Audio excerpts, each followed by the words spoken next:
ಮಹಾಶಿವರಾತ್ರಿ ಹಬ್ಬದ ದಿವಸ ಶಿವನಿಗೆ ಈ ಒಂದು ನೈವೇದ್ಯವನ್ನು ಅರ್ಪಿಸುವುದರಿಂದ ಶಿವನ ಕೃಪೆಗೆ ಪಾತ್ರರಾಗಬಹುದು.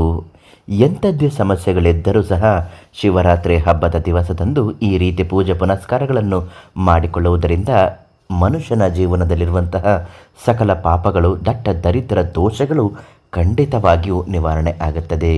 ಈ ವರ್ಷದಿಂದ ಅತ್ಯುತ್ತಮವಾದ ಜೀವನ ನಿಮ್ಮದಾಗುತ್ತದೆ. ವ್ಯಾಪಾರಸ್ಥರಿಗೂ ಕೂಡ ಉತ್ತಮವಾದ ಲಾಭವನ್ನು ಪಡೆಯಬಹುದು. ಯಾವೆಲ್ಲ ಒಂದು ವಸ್ತುವನ್ನು ಅರ್ಪಿಸಿ ಶಿವನಿಗೆ ನೈವೇದ್ಯ ಮಾಡಬೇಕು ಅಂತ ತಿಳಿಸ್ತೀನಿ. ವಿಡಿಯೋನ ಸಂಪೂರ್ಣವಾಗಿ ಕೊನೆ ತನಕ ನೋಡಬೇಕು. ಅದಕ್ಕಿಂತ ಮೊದಲು ನೀವಿನ್ನೂ ನಮ್ಮ ಚಾನಲನ್ನು ಸಬ್ಸ್ಕ್ರೈಬ್ ಮಾಡಿಲ್ಲ ಅಂದರೆ ಮೊದಲು ಈ ಕೂಡಲೇ ಸಬ್ಸ್ಕ್ರೈಬ್ ಮಾಡಿ, ದಿವ್ಯ ದರ್ಶನ ಕಾರ್ಯಕ್ರಮಕ್ಕೆ ಒಂದು ಲೈಕ್ ಮಾಡಿ. ನಾವು ಹಾಕುವಂತಹ ಪ್ರತಿ ದೈವ ಮಾಹಿತಿ, ಸಮಸ್ಯೆಗಳ ಪರಿಹಾರ ಮಾಹಿತಿಗಳು ಉಚಿತವಾಗಿ ನಿಮ್ಮ ಮೊಬೈಲ್ಗೆ ಬಂದು ತಲುಪುತ್ತೆ. ಹಾಗೂ ಸ್ತ್ರೀ ಪುರುಷ ವಶೀಕರಣ ಯಂತ್ರವನ್ನು ನೇರ ಸಿದ್ಧಿ ಮಾಡಿಕೊಡುತ್ತಾರೆ, ಉಚಿತವಾಗಿ ನೀಡುತ್ತಾರೆ. ಪ್ರಧಾನ ತಾಂತ್ರಿಕ ಕೀರ್ತಿ ಪ್ರಸಾದ್ ಗುರೂಜಿ ಅವರಿಂದ ಅದನ್ನು ಕೇಳಿ ಪಡೆದುಕೊಳ್ಳಿ. ಶಿವರಾತ್ರಿಯ ಹಬ್ಬದ ದಿವಸ ಶಿವನಿಗೆ ಅತ್ಯಂತ ಪ್ರಿಯವಾದಂತಹ ತಿಂಡಿ ಪದಾರ್ಥಗಳನ್ನು ನೈವೇದ್ಯ ಮಾಡುವುದರಿಂದ ಅತ್ಯುತ್ತಮವಾದಂತಹ ಲಾಭದಾಯಕದ ಹಬ್ಬದ ವಾತಾವರಣ ನಿಮ್ಮದಾಗುತ್ತದೆ. ಅಷ್ಟೇ ಅಲ್ಲ, ನಿಮ್ಮ ಬದುಕಿನಲ್ಲಿರುವಂತಹ ಯಾವುದೇ ಸಮಸ್ಯೆ ಇದ್ದರೂ ಆ ವರ್ಷದಿಂದ ಕಡಿಮೆ ಆಗುತ್ತದೆ. ಶಿವನು ಅನುಗ್ರಹ ಪಡೆಯಬೇಕು ಅನ್ನುವುದಾದರೆ ಇಡೀ ದಿವಸ ಫಲಹಾರ ಮಾಡಿರಬೇಕು. ಫಲಹಾರ ಅಂದರೆ ಅನ್ನವನ್ನು ಸೇವಿಸುವಂತಿಲ್ಲ, ಬದಲಾಗಿ ಬೇರೆ ಏನಾದರೂ ಫಲಹಾರದ ರೀತಿಯಲ್ಲಿ ಸೇವನೆ ಮಾಡಬಹುದು. ಹಾಗೂ ರಾತ್ರಿ ಹೊತ್ತು ಸ್ನಾನ ಆದ ನಂತರವೇ ಮತ್ತೆ ಬೆಳಗ್ಗೆವರೆಗೂ ಪೂಜೆ ಮಾಡುವುದರಿಂದ ಬಹಳ ಶ್ರೇಷ್ಠವಾದಂತಹ ಶಿವನ ಅನುಗ್ರಹ ನಿಮಗಾಗುತ್ತದೆ. ಸ್ನಾನ ಮಾಡಿದ ನಂತರ ಶಿವಲಿಂಗವನ್ನು ಎಡಗೈಯಲ್ಲಿ ಹಿಡಿಯುವ ಮುನ್ನ ಎಡಗೈಗೆ ಓಂಕಾರವನ್ನು ಬರೆದುಕೊಳ್ಳಬೇಕು. ಅದು ವಿಭೂತಿಯಿಂದಲೇ ಬರೆದಿಟ್ಟುಕೊಳ್ಳಬೇಕು. ಅದಾದ ನಂತರ ಶಿವಲಿಂಗವನ್ನು ಎಡಗೈಯ ಮೇಲಿಟ್ಟುಕೊಂಡು ಉದ್ಧರಣೆಯಿಂದ 3 ಬಾರಿ ನೀರನ್ನು ಹಾಕಿಸಿ ಲಿಂಗವನ್ನು ತೊಳೆದು ಸ್ವಚ್ಛ ಮಾಡಬೇಕು.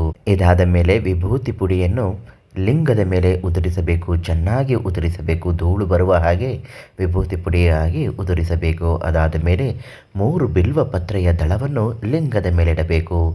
ಈಗ ನಾವು ಹೇಳಿಕೊಡುವಂತಹ ಭಕ್ತಿಯಿಂದ ಮಂತ್ರವನ್ನು ಹೇಳಬೇಕು. ಆ ಮಂತ್ರ ಯಾವುದಂದರೆ ರುದ್ರಾಯ ನೀಲಕಂಠಾಯ ಮಂತ್ರ. ತುಂಬ ಪವಿತ್ರವಾದ ಮಂತ್ರ. ರುದ್ರಾಯ ನೀಲಕಂಠಾಯ ಮಂತ್ರವನ್ನು ಭಕ್ತಿಯಿಂದ 21 ಬಾರಿ ಹೇಳಿಕೊಂಡು ಮಂತ್ರವನ್ನು ಪಠನೆ ಮಾಡಬೇಕು. ಮಂತ್ರವನ್ನು ಪಠಿಸಿದ ನಂತರ ಧೂಪ ದೀಪದ ಆರತಿ ಎಲ್ಲ ಆದ ಮೇಲೆ ಶಿವಲಿಂಗವನ್ನು ಅಲ್ಲೇ ಇಡಬೇಕು. ಅದಾದ ನಂತರ ಒಂದು ಪುಟ್ಟ ಬಟ್ಟಲಿನಲ್ಲಿ ಮೊಸರು ಅನ್ನವನ್ನು ಶಿವಲಿಂಗಕ್ಕೆ ನೈವೇದ್ಯವಾಗಿ ನೀಡಬೇಕು. ಈ ರೀತಿ ನೈವೇದ್ಯವನ್ನು ಮಾಡುವುದರಿಂದ ಶಿವನ ಅನುಗ್ರಹಕ್ಕೆ ನೀವು ಬಹು ಬೇಗನೆ ಪಾತ್ರರಾಗುತ್ತೀರಿ. ಶಿವರಾತ್ರಿ ಹಬ್ಬದ ದಿವಸ ನೀವು ಮಾಡಿದ ಸಂಪೂರ್ಣ ಪೂಜಾ ಫಲಗಳು ಅತಿ ಶೀಘ್ರದಲ್ಲೇ ನಿಮಗೆ ದೊರೆಯುವಂತೆ ಆಗುತ್ತದೆ. ಹಾಗೂ ಶಿವರಾತ್ರಿ ಹಬ್ಬದ ದಿವಸ ತಾಮ್ರದ ತಗಡಿನ ಮೇಲೆ ಈ ರೀತಿ ಬರೆಯುವುದರಿಂದಲೂ ನಿಮ್ಮ ಮನಸ್ಸಿಗಿರುವಂತಹ ಸಕಲ ಕಷ್ಟಗಳು, ದಟ್ಟ ದರಿದ್ರ ದೋಷಗಳು ಸಂಪೂರ್ಣವಾಗಿ ನಿವಾರಣೆ ಆಗುತ್ತೆ. ಆ ತಾಮ್ರದ ತಟ್ಟೆ ಮೇಲೆ ಏನು ಬರೀಬೇಕು ಗುರುಗಳೇ ಅಂತ ಅನ್ನುವವರು ಪ್ರಧಾನ ತಾಂತ್ರಿಕ ಕೀರ್ತಿ ಪ್ರಸಾದ್ ಗುರೂಜಿ ಅವರಿಗೆ ಒಂದು ಕರೆ ಮಾಡಿ ನಿಮ್ಮ ಹೆಸರಿನ ಬಲಕ್ಕೆ ತಕ್ಕ ಹಾಗೆ ಅವರು ಪರಿಹಾರ ಮಂತ್ರ ಸಿದ್ಧಿಸಿ ನಿಮಗೆ ಹೇಳುತ್ತಾರೆ. ನಾಳೆ ಮತ್ತೊಂದು ಮಾಹಿತಿಯೊಂದಿಗೆ ಭೇಟಿ ಮಾಡ್ತೀನಿ. ಧನ್ಯವಾದ.